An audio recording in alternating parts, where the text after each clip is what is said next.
Businesses today face extreme data challenges. As data multiplies, so does the difficulty to catalog, control, and consume it, resulting in delayed analytic insights. Piecing together individual data products only adds to the complexity, and complexity is the biggest barrier to progress. It's time for an end-to-end data ops platform that provides a single pane of glass view of your data ecosystem. Become a data champion with Zaloni.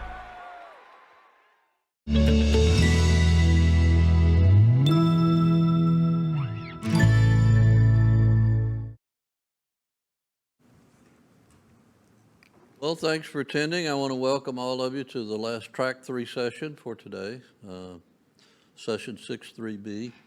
Our speaker today is Scott Magoon with Zaloni Systems, and he's going to be talking to us about accelerating time to value with data governance automation, which is near and dear to my heart. And some of my fellow faculty here, we're working on a project with the National Science Foundation on techniques for automating data curation and data governance. So really anxious to hear what you have to say.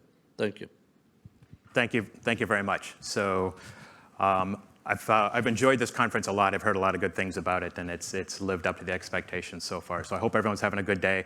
I have the coveted final spot of the day. I'm the last thing between you and the bar and the food. So hopefully I will provide some value to you as well.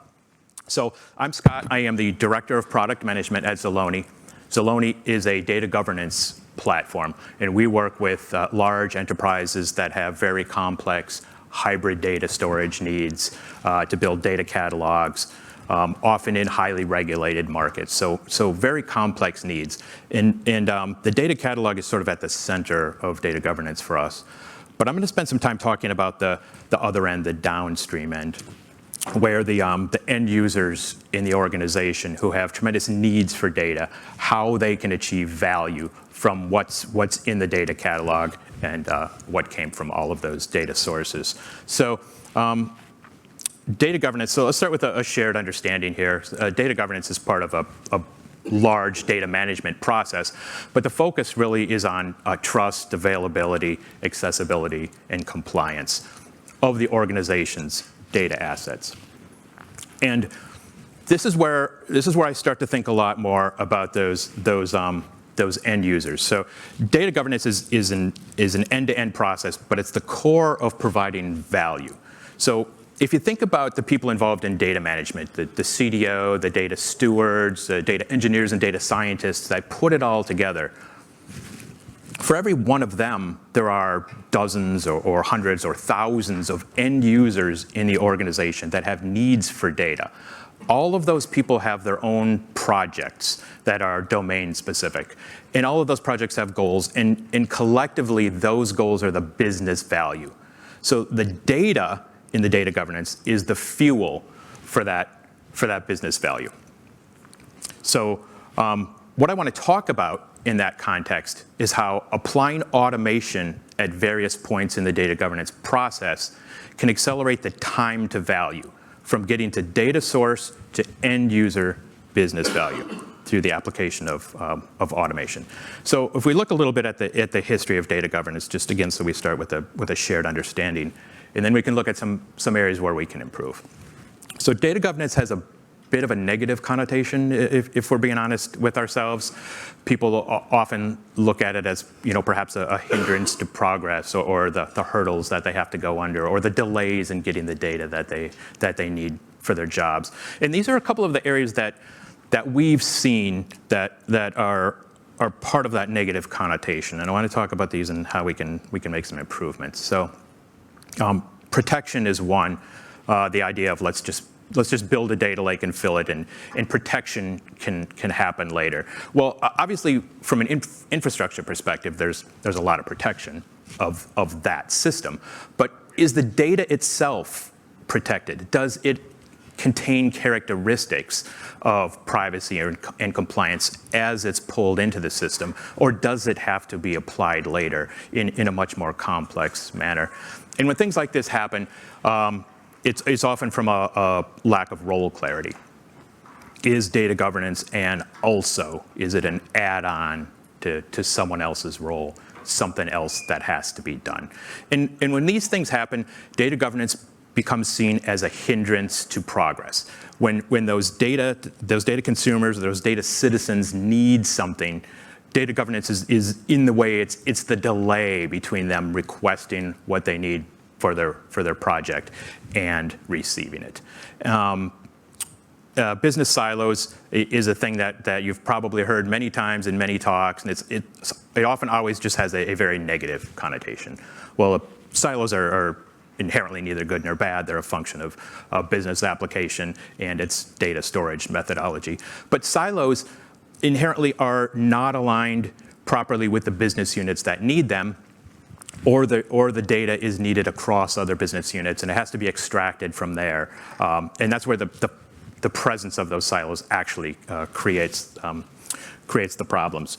So all of this stuff is very personal to me. I started my career as a data analyst long enough ago when I had to download raw data from a remote server and put it into Lotus 123 just to look at it, just to try to find data trends, data outliers, something. I didn't know what I was looking for, right? There were no BI tools back then. There was no data visualization. And through my career, I've had a wide variety of roles: sales, account management, partner management, marketing, data analyst, probably a few other things that I don't remember before I ultimately got into product management. But a common thread through all of those things, especially those that had customer touch points, was the need for data. So I was developing this need for data, and I was developing the scar tissue from all the pain points of trying to find data, not knowing what I need, not knowing what was available. And so now as a product manager for a data governance software company, I seek to solve these. And as a product manager, my favorite thing is to solve problems for past me. So hopefully I can help with some examples of solving problems for you as well. So some of the things that have changed recently in data governance, it hasn't changed tremendously, but there have been a couple of important industry trends here. There's an increasing number of data breaches. This is something that we all worry about, and there's a lot of emphasis on security of systems. But again, this is an aspect from a data governance perspective where the data itself can have some inherent security. It can be enhanced with metadata for privacy and compliance in a way that would enable us to know what data is where, so that if an incident does occur, we have a better understanding not just of the systems, but of the data that was contained within them. And I'm going to talk a little bit about how automation can help with that enhancement of data in a minute. Industry regulations, of course, we're seeing a rise of many regulations, both here and at the state level and at the country level. So I look at those things as sort of a push on data governance. These are things that we have to do. These are things that hold us back, things that we have to address. But there's also a pull aspect, and that's that the organization itself is putting pressure on the data organization. The organization, the whole company itself, needs to find new revenue streams, create new products and services, and bring them to market. And again, data is the fuel for that. So needs to be compliant, needs to secure the data, but also needs to make more and more use of that data. So that's where we get back to those data citizens and getting from data source to the end user value, that time to value. And we're going to talk about how automation through data governance can accelerate that time to value. Technology changes. We've all seen these things: cloud migrations and more data silos, more point solutions. The introduction of machine learning now is very exciting, but now we're going to have to contend with potential bias in predictive models.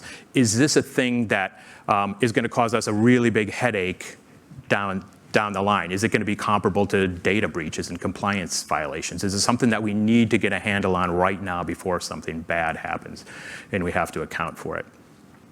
And all of that, again, the organizational push here, a drive to improve efficiency, to do more with less, to achieve the same results with the same or fewer resources.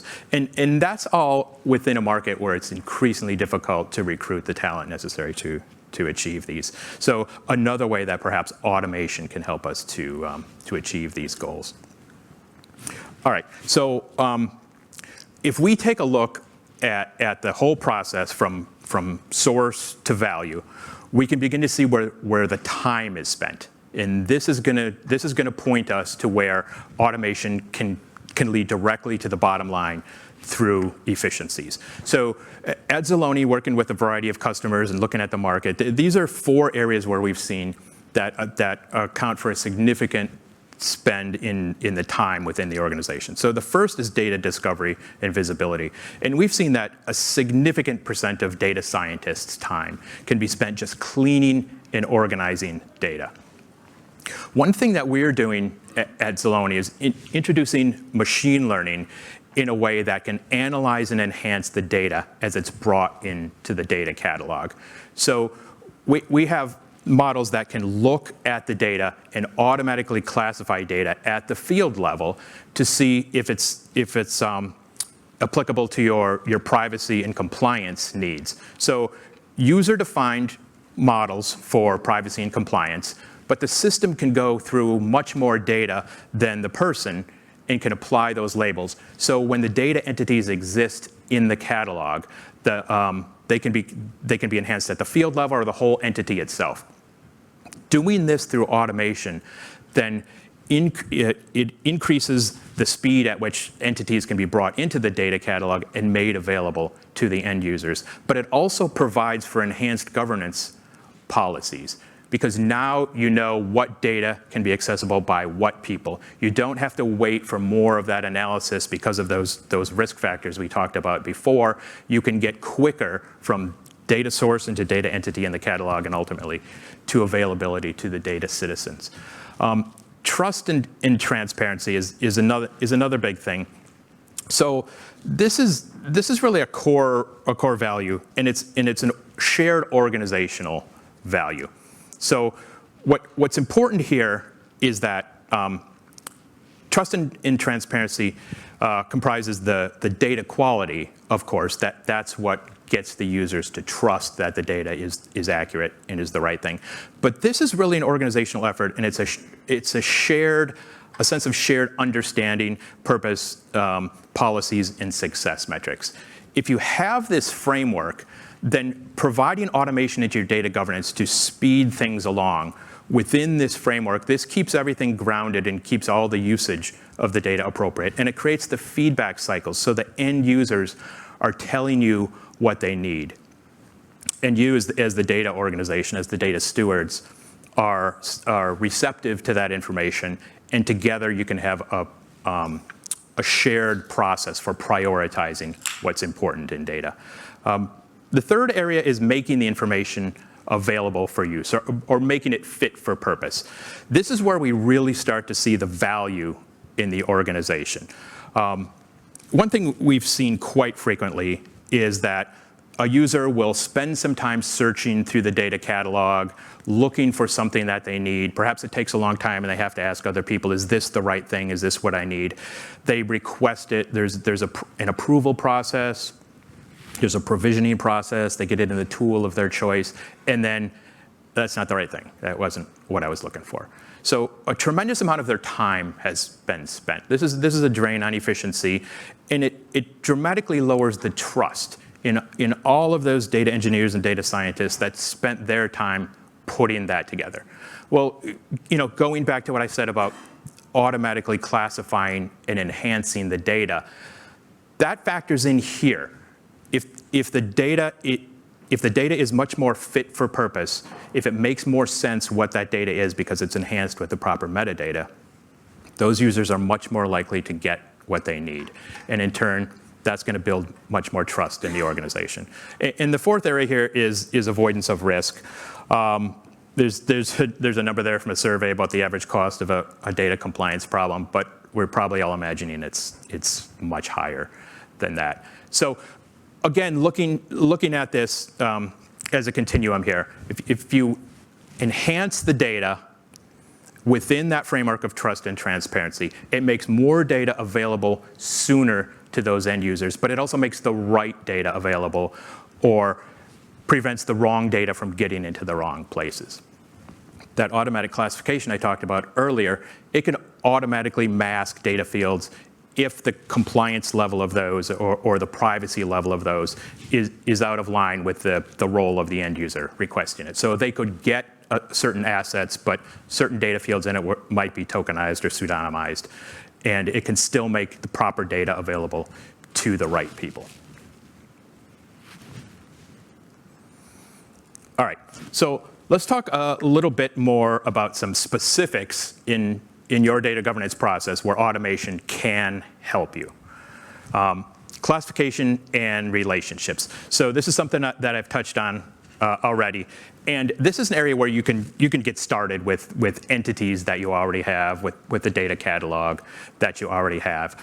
Automation can, more quickly than humans, identify the content within the various fields in a data entity. It can identify data that's subject to PII or PHI policies. Automation can also look at different entities in the data catalog and establish relationships between them. Is this data related to this data? Are these things in some way connected in a way that the user might not see on their own? And so what can happen here in terms of building up the user experience is you can actually have guidance within the data catalog itself. Think about an e-commerce experience. You're looking at something that you want to buy, and on the page it says, people that buy this also buy this, right? That can be part of your data catalog experience as well. If somebody is acquiring data, requesting data for a specific project, let's say it's someone in the marketing department, they want to run a complex marketing campaign for a new product launch. Well, they probably want data on existing customers, geographies, demographics, past purchases, a whole variety of things. Well, over time, as people request these, the automation in the system can observe those connections. It can look at the data that's connected. It can look at the usage that's connected. It can guide people not just to the data itself, but to solving common business use cases. It can also improve accuracy too. When people are looking at things, as I mentioned before, maybe they're not sure what's in there. Well, if the data has been enhanced, if the system can apply more metadata that explains what it is, presents a summary of the data, or in some other way gives assurances to the users, that can improve their accuracy so that they know what they're getting. All right, automation of rules and pipelines. Here's where you can see immediate savings and efficiency for data stewards, data engineers, and data scientists as they're building the data catalog, as they're building the connectivity to bring the data in, the ETL process, the data quality policies, all of that kind of stuff. So automation with machine learning can recommend data quality rules based on how the data was already profiled. It can guide engineers through the process of connecting things. So I think this is something that you can all envision that, you know, these are very valuable resources that are spending a lot of time connecting data sources, bringing data in. You can sort of look at how could automation during that process go directly to the bottom line in terms of efficiency. Not just cost savings for the time that they spent on it, but perhaps even free up their valuable time to doing other projects. Automation of pseudonymization. So I touched on this before, but automation is very well suited for examining data to see if it fits certain semantic types and can apply characteristics based on the sensitivity of that data. So it can be possible then for anyone in your organization to gain access to a data entity in your catalog that contains social security number or some other confidential information, but that field is just pseudonymized automatically based on the classification that occurred automatically when that entity was created. And that not only speeds up the process of them getting the correct data, but it reduces the risk of the wrong people seeing the wrong data. And one of the exciting areas for end users is improvements to contextual search. You've got a lot of data. The data catalog is going to grow tremendously, exponentially. People are going to use search. We're increasingly in a search-first workflow for finding things, right? So if that data has been examined through automation, through machine learning, it can result in improved improve search in a couple of ways. So the search in a data catalog is generally based on technical metadata and business metadata. Technical metadata is inherent in the structure of the data itself. And business data is usually applied by humans. Well, you can look at ways that automation can improve both of those things by looking at patterns and relationships, even that business metadata that's normally the domain of humans that do data stewardship. A system with machine learning could apply those as well. And all of this can be supervised, but it can serve as an accelerant to helping you get the data into the data catalog and available. So the ranking of search items, we're all used to this, where rankings of search results are personalized for us based on our past behavior. That's not very common in data governance right now, but that's the thing that automation and machine learning can provide to end users. And again, that helps them find the thing that they need for their specific domain-specific project and for their business goals. And in addition to just that ranking, it can factor in user behavior, recency, and other parameters to give those improved search results. All right, so we've taken a look at a couple of ways, a couple of areas where automation can help in data governance to accelerate time to value for end users. Let's talk about how to get started. So 4 quick steps right here. And these steps right here are somewhat dependent on the data maturity of any organization. For some of your organizations, you may be doing all these things and there's just one area you need to focus on, or perhaps there's something you're not doing at all and it's a gap you have to fill in. But the first step we recommend is to define working metrics. Now, we're all at a conference where people are hearing a lot of best practices, industry trends, and other things like that. And we would probably consider those things when we define working metrics. But don't be overwhelmed by those. Consider those things, but make sure you focus on the specifics within your organization. Start with just a couple of metrics. Don't overdo it. Choose what makes sense for your business. I'm going to give a little bit more specifics on this in just a minute. The second is to establish the right culture. This is going to work if you have a data-centric culture. You want the people throughout the organization to be comfortable surfacing problems about data. This goes back to the trust and transparency we talked about before. There may need to be an organizational cultural change here, but it's important that you establish this data-centric culture. Be open to feedback and collectively prioritize amongst the data organization and the users, the data citizens, the people that have the needs for that data. The better you understand their needs and the business value that they generate, the better you can prioritize what to improve in these areas. And of course, identify the roles and responsibilities to make this happen. Now, we recommend a governance execution framework, and this is the thing I'll talk a little bit more about in a second here. But you want to have a logical diagram. You want to show data flow, security controls, metadata, the consumption layer. You want a visualization of how it's all interconnected. So you can understand where, when you plug in automation, you can cause those accelerating events that get you faster to time to value. You want a view of that whole ecosystem. And finally, to make this work, just pick 1 or 2 use cases with benchmarks to get started.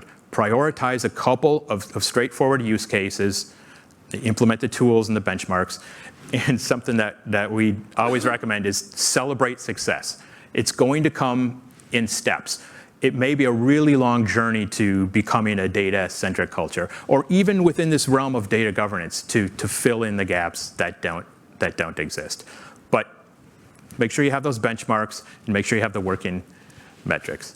We've got some examples here of working metrics that might be applicable, and these are really good places to get started. So going back to those areas where the time is spent in data discovery and visibility, a couple of metrics we recommend here are the first one is the time to find a data asset. So when a data citizen realizes a need for something, how long does it take that person to first of all figure out that they should look in the data catalog, then look through the things there and find what they want? Pick a measurement, pick a benchmark for that, measure how long it takes people to find that. That's an area where you can probably find significant improvement. Another under data discovery is the days to onboard a new data asset. So you bring another data source online. How long does it take before you can go through that data, you get it connected, bring in those assets, perhaps through automation, examine them, profile them, and classify them, but get them into your data catalog in a way that they actually support end user use cases. How long does it take? Probably days. How many days does it take from source into catalog in a way that supports end users? These are really good benchmarks to have, and then success metrics to build up from them. For trust and transparency, there are these data quality dimensions. We recommend just establish a trust score for yourself. There's no objective industry standard here. Just be honest with yourself about how do we measure trust, and then once you've established that, you can build up from it. Making information fit for purpose and available for use. The two obvious metrics here are how long, probably measured in days, from a data citizen requesting that data asset until they get it. So this ties in with the first one. How long did it take them to find it? That's the one thing, right? And that's where your automation to enhance the data entities is going to create improvements. And now, how long does it take them to get it? So there's probably a process here where they submit a formal request, and it's reviewed, and then it's approved, and then there's a provisioning process into the BI tool of their choice, right? Does that take a long time? Is it possible that automation to enhance the data earlier in the flow could have shortened something here? Perhaps that approval process could be shortened if we knew better what was in all that data, because automation, perhaps machine learning applied characteristics and metadata to it, so we felt more confident that the data was the correct data and that the correct sensitivity and compliance policies were being followed. If that shortens up that time frame, then you've got improvements right here in this metric. You might also want to know about active assets. Data's growing fast, your catalog's growing fast, the number of assets you have, it could be enormous. How many of them are actually being used? This is probably tricky, and I'm going to guess a lot of people would say, don't know. Well, you know what? You might want to find out and set a metric for yourself, because that can improve the data access as well. You could decommission unnecessary or duplicative assets. You could merge things to create better ones. You could enhance them to guide people, maybe even using socialized metadata on them, rankings, star ratings, that sort of thing, to help people get to what they need.